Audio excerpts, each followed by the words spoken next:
Chapter 4, Ethics in Public Contracting. We're going to talk about conflicts of interest, gratuities, kickbacks, and use of confidential information, and sanctions for ethical violations. Introduction.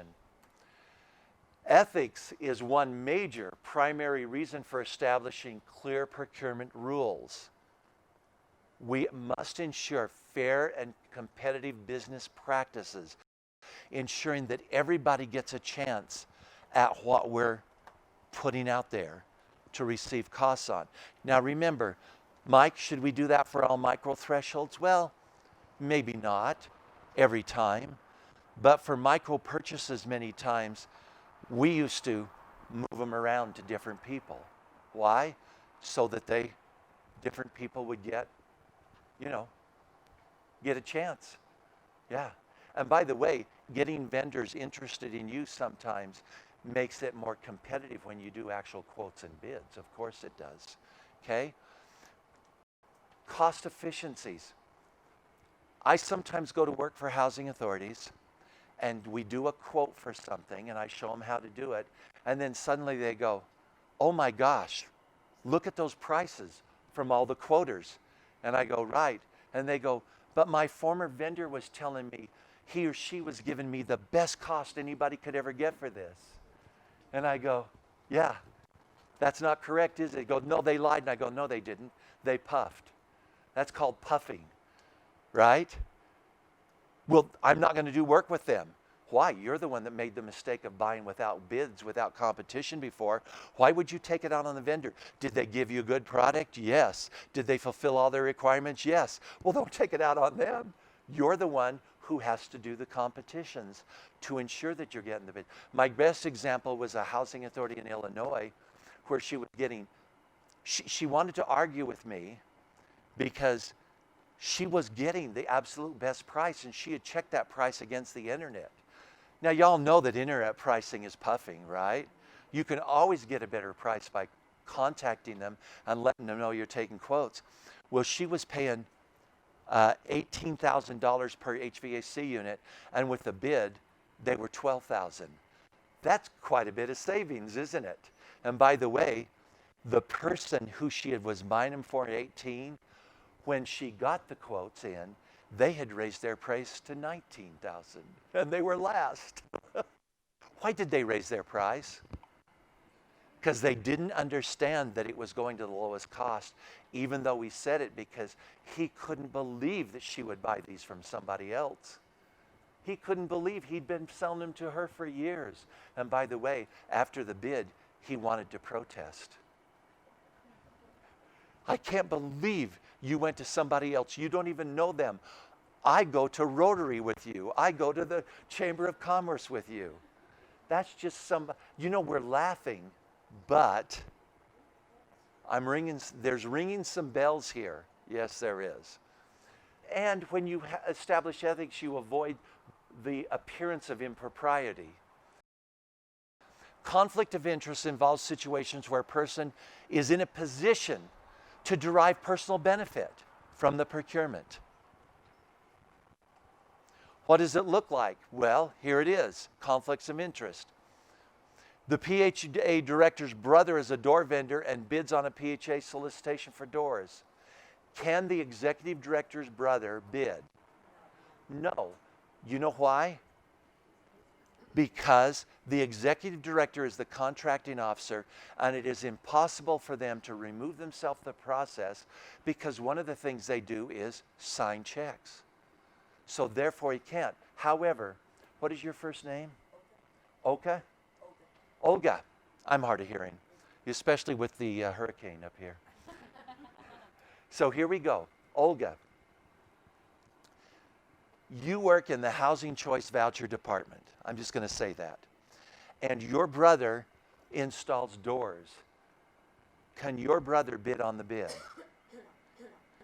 The answer is yes. Her brother can bid on the bid because she has nothing to... There you go. See, bingo. Here you go. Let's have a bingo. You just hit her. I have nothing to do with the doors. Now, Olga, let me tell you something. If your brother does bid on the doors, don't you ever ask anybody about that bid, because now you're interfering with the process. Okay? Here's the other thing. Olga, if your brother bids, I want you to write an email to the executive director saying, as you know, I work in housing choice voucher, in case you don't remember me. And my brother's bidding on those doors. I'll just stay completely away from the process and won't even talk to my brother about this process. That's what you want to do. Because let me tell you what I have, Olga. I've had my buyers come in and say to me, because I had 4 buyers. I mean, I had 400 employees. We were generating a lot of paperwork. Here we go. So-and-so just called and asked us how that bid is going from the housing programs department. And I said, we called them. I said, why? And they go, oh, my brother just asked. Yeah, that's happened many times to me. I retrained all the staff. Don't ever ask about any process. Yeah. Maintenance director owns stock in a company that sells a particular type of stove and recommends to the PHA that all units should be equipped with that stove. Is that good or bad? Bad, yeah. That's a big duh, isn't it? Contract administrator. Your name is? Willie? Willie needs his home bathroom remodeled and asks a contractor working on the PHA projects to do work at a discounted price. Is that a violation? Yeah. However, if you take quotes and you allow them to quote, they can do work on it. Just remember though, there's the appearance of impropriety, though not the actual violation. I know because I built a house once. I had 8 kids. I built a house, saved my money, bought some land, built a house, and I took quotes for everything that everybody did on my house. And I had a great contract management file personally. However, during a particular difficult time, the FBI investigated me for the appearance of impropriety. Now, they can't convict me for the appearance, but they said, let me see all your documentation. And I gave it to them and they cleared me because I had quotes for everything personally with my house. But just the appearance of the impropriety did cause a problem, even though there was no violation. Just be aware that if you do business with people who do work for the housing authority, somebody could say something about it. Property manager quits her job to become a public housing consultant. Later, within a year, 6 months later, she responds to the PHA's RFP for consulting and is awarded the contract. Is that appropriate? No, because there is a 1-year grace period. She cannot do that. I want to give you an example. There's another housing authority in Illinois who several years ago, their housing choice voucher inspector, is that UPCS? Housing choice voucher, the voucher program? Their inspector retired.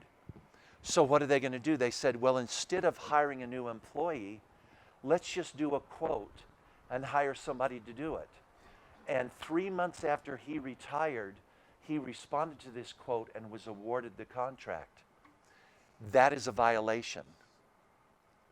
So what happened was the OIG came in over, that was the impetus of the investigation, and they gave them a finding that they inappropriately awarded a contract prior to the year grace period. Is everybody with me on that? So they had paid him $14,000 to do these inspections. Okay? So much per inspection. So you would have thought that the OIG would have said, you have to pay that money back. No, the OIG seized all of their housing choice voucher funds for 1 year. Millions, over $1 million. And they were required to pay that back, which to this date they never have because they don't have the money. The executive director also recently left. Are you hearing me? John brought it up earlier. There is a consequence when you don't follow the rules.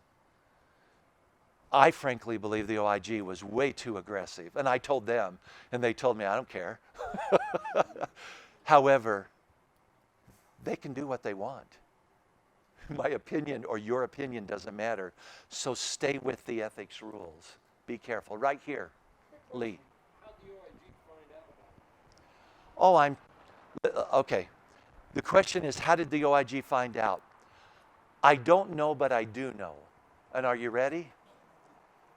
EDs, listen to me carefully. Somebody always talks. you, if you're doing something wrong, you cannot expect, folks, and now I'm talking to staff too, for other people to support you in what you've done wrong, especially if you tick them off over in something else. You know what I mean? But I'm not going to be upset about that they reported it. It was wrong. Yeah. Yeah, I came in after that and I told them, well, this is all wrong. And they said, well, our attorney says it's not. And I go, yeah. Well, your attorney can go for a lot of years defending you on this issue, saying it's not wrong. And the only thing that's going to happen is you're going to pay more attorney bills. Boy, was the attorney ticked when I said that. He was sitting right there. I said, you were wrong. It's indefensible. What do you want? You hired him within the 1 year grace period.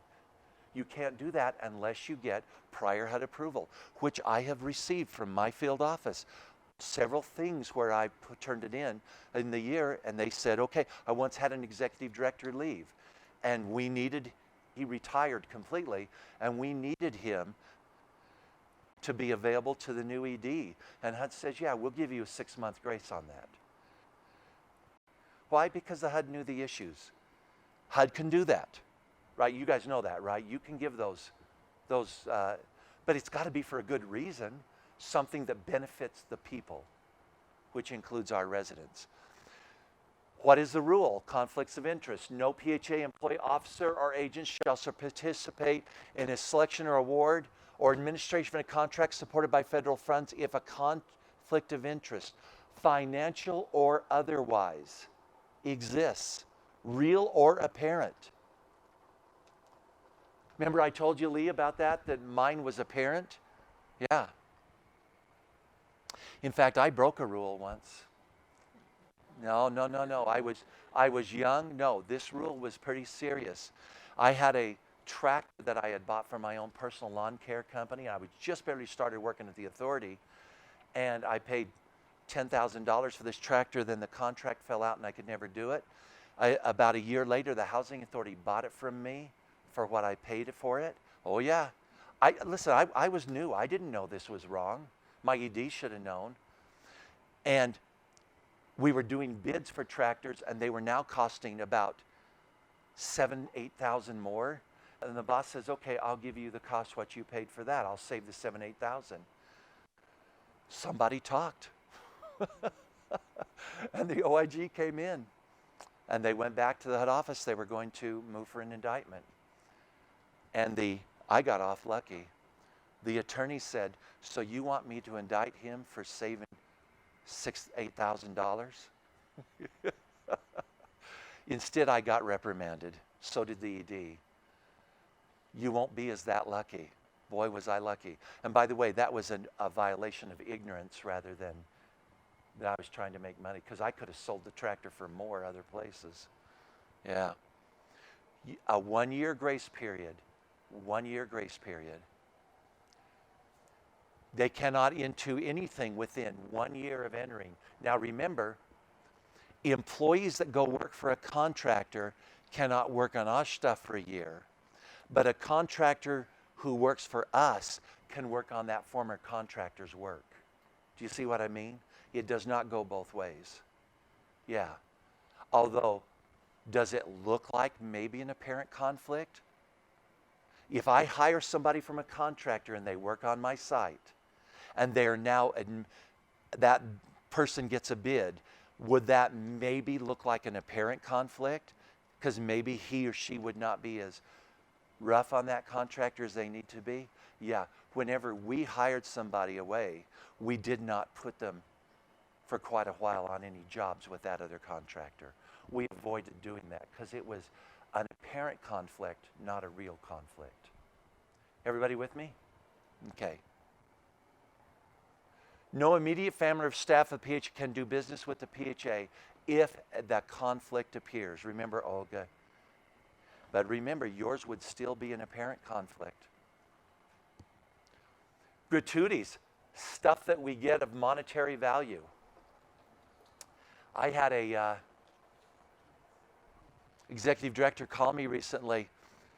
How many of you buy insurance through your state association or a risk management group? Yeah, a number of you do. Yeah, and there's HARG, Housing Authority Risk Retrenchment Group.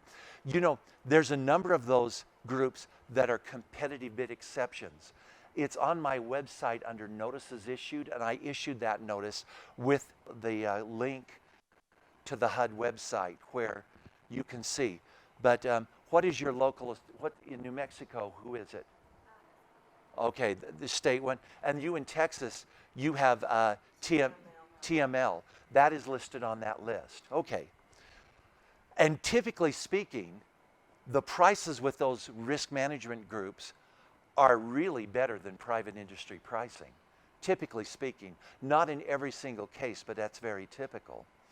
So this lady in Florida, this ED, was being bugged by the cousin of the mayor, who she was beholden to all the time, right? And her cousin wanted her to do an RFP.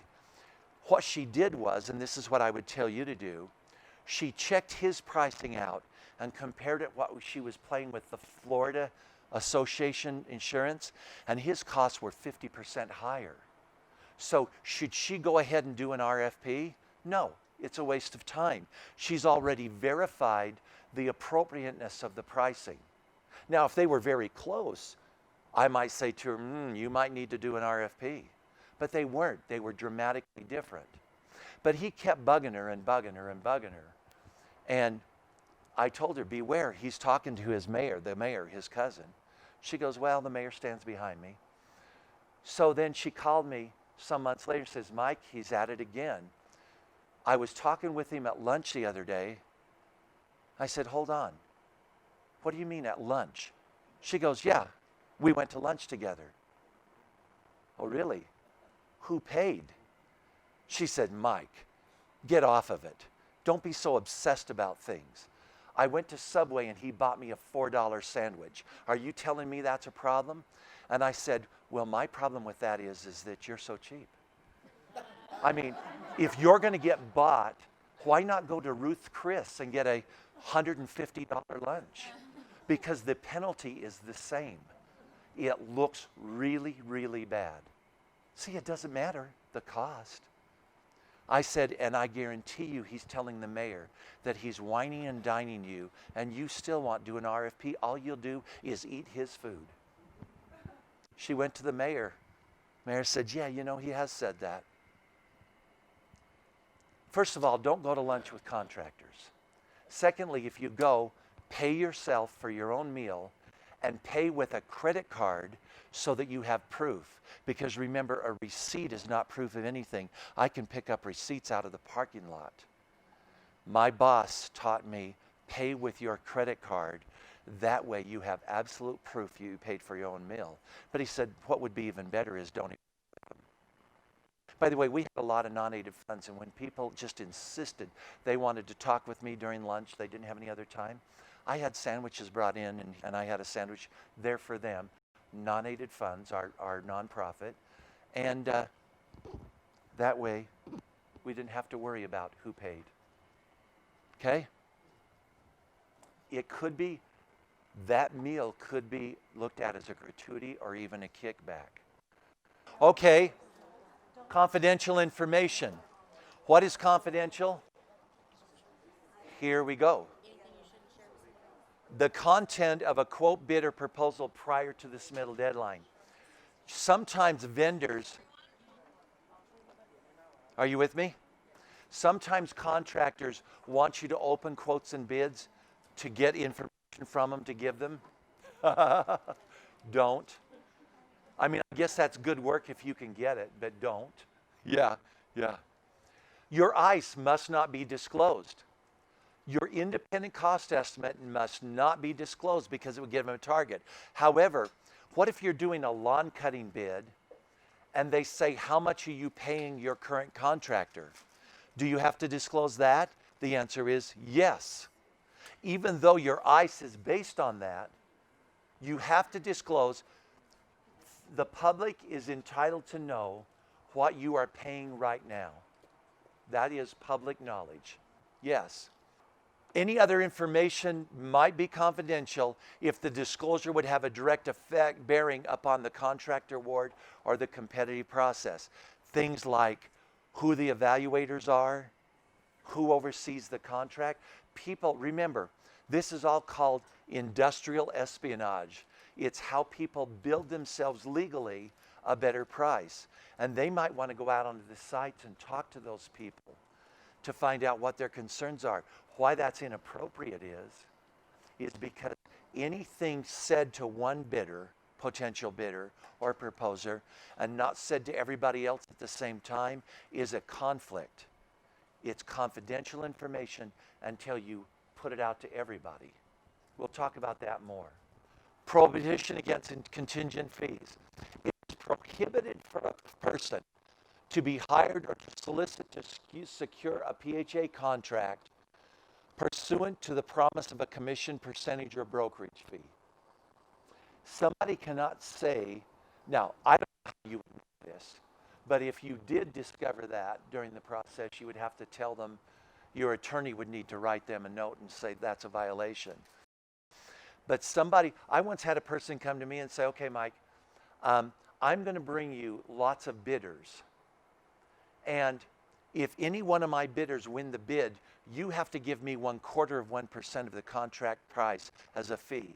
That's a contingent fee and is not allowed. I just tell them no. No. Yeah. They cannot even technically do that with the contractor, saying if I respond to this bid for you, you have to give me a percentage of the award.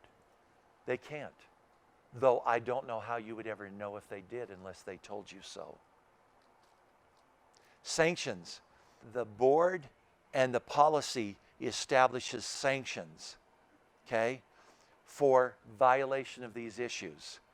You must enforce all state and local laws. Make sure that you check your state and local. You know what my clients do is they have a 3-ring binder at the desk, and anytime they find a local law that applies to their process, they print that page, highlight it, and they put it in the file. It's called a resource center.